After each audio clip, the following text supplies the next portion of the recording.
Jeremiah 29:11 says, "For I know the plans I have for you, declares the Lord. Plans to prosper you and not to harm you, plans to give you hope in a future." When I was 12 years old, my parents got divorced. I'd been raised in a Christian family, and really in reality, the thing that mattered to me most in life was family. It wasn't too long after my dad left that I started getting really depressed. At 13 years old, I started drinking and started getting into drugs and started hanging out in the wrong crowd. I went from being homeschooled to going into public school. None of my clothes were cool. I didn't fit in. I didn't know how to talk right. It wasn't too long after all of this occurred that my depression really started getting me down. And I remember one night we were partying. I'd invited all of my friends over, and we threw this really big party, and I got absolutely belligerently drunk. You know, one of the hardest things for me in my life was when my dad would get upset with us. Sometimes he was really abusive, and I'd vowed in my heart that I would never, ever, ever hurt one of my brothers and sisters because I loved my family more than anything in the world. But that night, I got in a really big fight with my brother. I ended up punching him right in the face as hard as I could. I'll never forget the look on his face. He was shocked. After I punched him in the face, I left. And I remember I was walking on this gravel driveway. I went for like a mile walk in the rain with no shoes on my feet. When I came back to my house, everybody was gone. And I went in the house and shut the door, and then I just started having these thoughts about how worthless my life was. I went over to the drawer, I opened it. I opened another drawer, I opened another drawer. I started searching for something in my room that I could use to hurt myself. Finally, this one drawer, I found an entire set of razor blades. I started cutting myself frantically. I felt like I just had to do something to end my life, to get it over with. My family was broken, my dad didn't want me. I ended up doing the one thing in my life I never wanted to do, which was hurt somebody that I loved the most. Suddenly, I heard a pounding on the door. I realized that my sister had showed up and come back. She was able to get into the room, and she came running over to me, and she jumped on me. And she pulled away the razor blades from me. And she started screaming and sobbing, and she was like, "What are you doing? What are you doing? You're like my dad. How could you ever do anything to hurt yourself or leave me?" You know, at that moment in my life, I really didn't know if God had a plan for my life.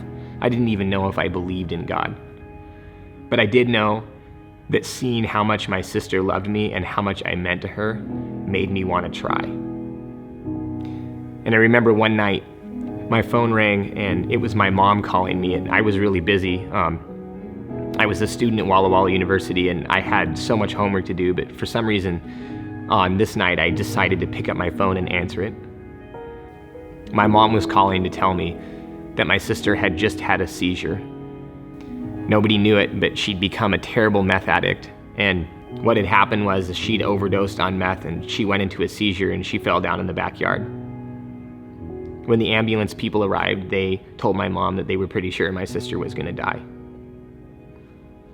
I remember taking that phone call and not knowing what to do, because one of the people that I loved most, a person who had helped save my life when I tried to commit suicide, was in a place where her life was hanging in the balance. To be honest with you, I didn't know if my sister was ever going to quit using meth.